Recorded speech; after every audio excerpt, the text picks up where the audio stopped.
All right, time for our speaker. Speaker that we have had many times here before, and that's not by accident. It's by the fellowship's desire.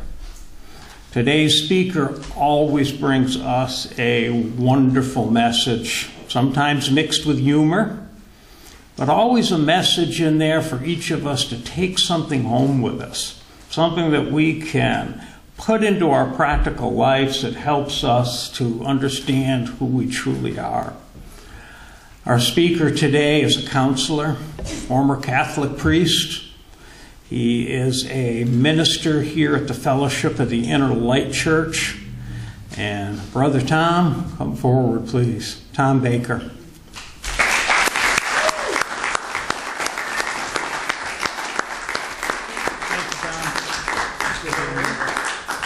Good to be here.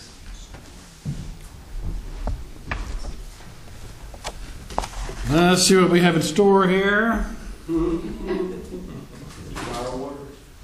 Adam's Ale, that's water.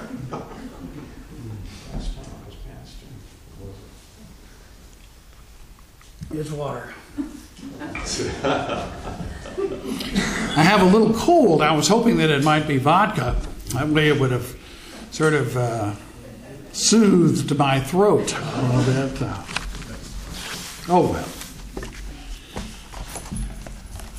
When I was a priest hearing confessions, I would occasionally have someone come into the confessional out of breath. They'd always say something like, "Thank God I made it." And I would nonchalantly ask, "Well, what's the hurry?" And they would tell me that they were in a state of mortal sin, on the verge of damnation, and that confession would save them. This was my cue to wince and to laugh. I'd tell the penitent that it was not God's mind that needed to change, but their own. And that God was like the father of the prodigal son, that they would get a heavenly hug no matter what they had done, confession or no confession. But usually my encouragement would fall on deaf ears, and the penitent would say, "Okay, Father, that's nice. Hurry up with the absolution. I'm a little short of breath, might be having a heart attack." Well, those confessional days are over, thank goodness. The worst thing you can ask anybody, I think, is what is wrong with you. We ask that question of others because we secretly ask it of ourselves. What is wrong with me? The church institutionalized the question, "What's wrong with you?" with the doctrine of original sin. What's wrong with you, parishioner? What's wrong with you, unbaptized child? What's wrong with you, mortal sinner? The world is sick from that question. Politicians, husbands, wives, teenagers, they're sick from it. It even applies to the sickness of the present moment. What if you were silently asking me, "Tom, what's wrong with you?" That question automatically brings on stage fright. Original sin brings on earth fright. So where does "what's wrong with you" begin? Where does it come from? Well, it comes from the Bible. Adam eats the apple from the tree of the knowledge of good and evil and explains or exclaims, "Oh my God, I'm naked." He's having the dream all of us have and the nightmare when we end up in public without any clothes. And Adam asks, "What's wrong with me?" But then he sees Eve and quickly blames it all on her. "You made me eat the apple. What's wrong with you, bad naked girl?" Then God, who of course is always clothed, even on the ceiling of the Sistine Chapel. Adam is naked and God is wearing a tunic, if you've ever seen that. God asks what's wrong with both of them, Adam and Eve, and off they go out of the Garden of Eden. So what does that story have to do with us? Well, I would say it has a lot to do with us. Because judgment is what's wrong with you is encapsulated in. Now, for instance, I can make you all judge me right now. You're probably thinking, oh, I wouldn't judge him right now. Oh, no. I am without judgment for Tom Baker. But what if I did this?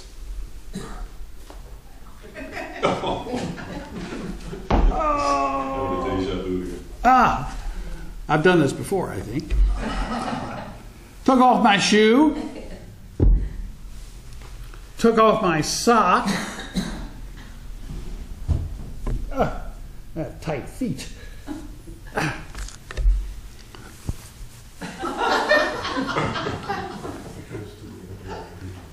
Now, some of you are thinking, boy, I've been waiting for that to happen in church. I would love to come here without any socks and shoes on. He's just like me. Others of you are looking at me with a jaundiced eye. Hey, what is he doing? This is supposed to be church. We wear our socks and our shoes in church. He just took one of his socks and shoes off and is standing there in one bare foot. So, that's judgment. Some of you judged for, some of you judged against.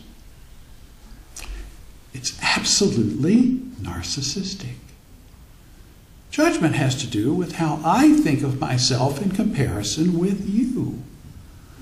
That's all it is. Take myself out of the picture, and there's no judgment. But still we ask, whose side is God on? The barefoot side, or the shoe side? God doesn't take sides, you say. But we think, is God proudly wearing his socks and shoes?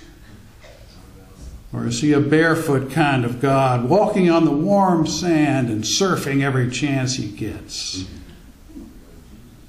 Some days he's distinguished. Some days God is surfing. But on the days, all days, no days is God judging.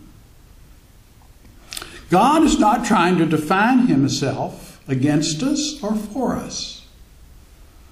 He does wear a t-shirt, and it says, I am that I am. You don't judge me, I don't judge you. And God is smiling a big, bright, harmless smile. So welcome to Advanced Theology 601, the true and whimsical image of God. Now some of you are thinking, is he going to put the shoe back on? He's going to let it sit there? I'm going to say, yes, I am. Because here's the definition of love. I want to be loved by you. So I want you to get over your judgment of me. My definition of love is when you're not judged. That's it. And when you're loved, losing is okay. Love is the ultimate bulletproofing. My father would say to me when I was a kid, what will become of him? My mother would snap back, he's going to be president, of course. He'll win the Nobel Prize. He'll be our doctor someday. My dear mother, the hand that rocks the cradle rules the world. When someone loves you, the judgments of the world or your father fade away, and we see them for the evidence of insecurity that they are. Yet even when we're loved and we know we're loved, still we steel ourselves against catastrophe. What if I really mess up and lots of people are watching? There's the nightmare again. But have you ever noticed that when we talk about our embarrassing moments that we thought would kill us, that everybody laughs? You look back and everybody's laughing. We all laugh. There's the phrase, what doesn't kill you makes you stronger. You know that phrase. It's kind of true. When I was a young priest, I once had a wedding that got out of control. In this wedding, the couple had mass, so they both had to kneel. And if you're kneeling in front of the church, your backs are to the people, and you can see the bottom of your shoes. Well, somebody had written on the bottom of the groom's shoes, "Help me."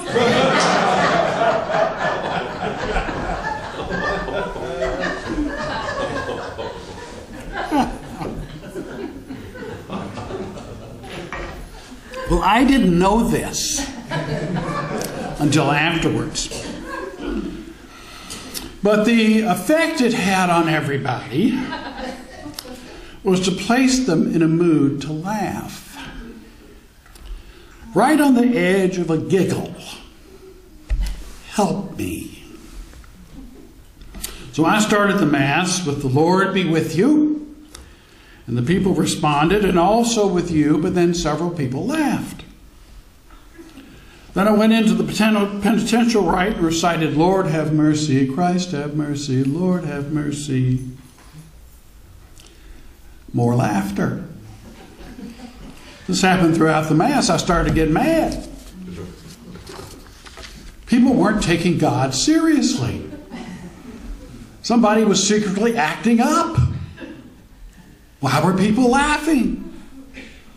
I genuflected before communion and recited, "Oh my God, I am most sorry." I can't even remember this anymore. I wonder why. "My God, I am not worthy to receive you, but only say the word and I shall be healed." More giggles. When I raised the chalice and the consecrated hosts, my hands were shaking with rage. Lots of people were smiling, as if to say, "Father, you're barely making it." Well, I did make it through communion and finished Mass. After the bride and groom processed out, somebody told me what it was all about, and I blew up. At the reception, I told everyone gathered how mad I was and how embarrassed I was for Jesus. Ooh. Everybody looked at the floor. There was a silence that I did not know how to fill. In the silence, I thought of the quote by C.S. Lewis. C.S. Lewis said, "There's nothing the devil hates more than laughter." Oh, yeah. Then out of the silence, a teenage girl who I knew from the youth group said, "Don't worry, Father. We weren't laughing at you or Jesus. We were simply bemused. Father, you are among friends." And everyone smiled. And I thanked her and blushed. And you know, I wasn't hurt. I didn't die. And at that moment, I really wasn't embarrassed. I just knew I was among friends. That's what love will do. It puts you among friends. Now, we don't come to earth to succeed. We don't come to earth to find our comfort zone. We don't come to earth to guarantee our safety. The earth challenges our control, makes light of our embarrassment, and laughs at our pride. But our nightmares are surrounded by love. I still love to listen to Susan Boyle sing "I Dreamed a Dream," and watch everybody gasp at the voice of an angel coming from a plain little woman. Of course there's a God, and she's singing, and she's not embarrassed, she's not ashamed, she's herself. As Jesus reminded us, see me in the least of your brothers and sisters.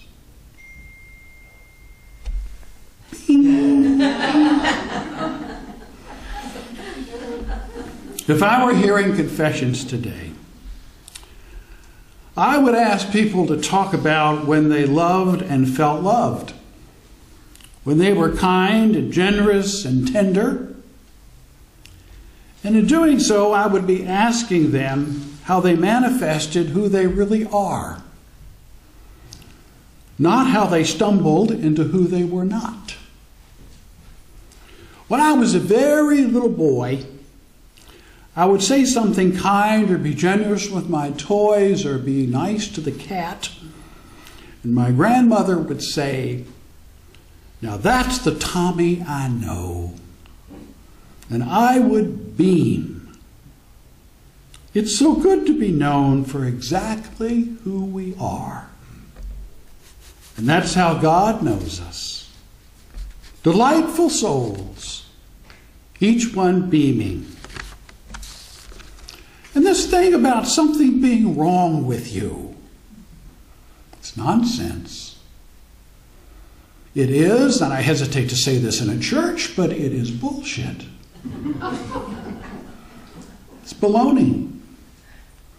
Mr. Rogers used to channel God when he'd tell the children, "I like you just the way you are.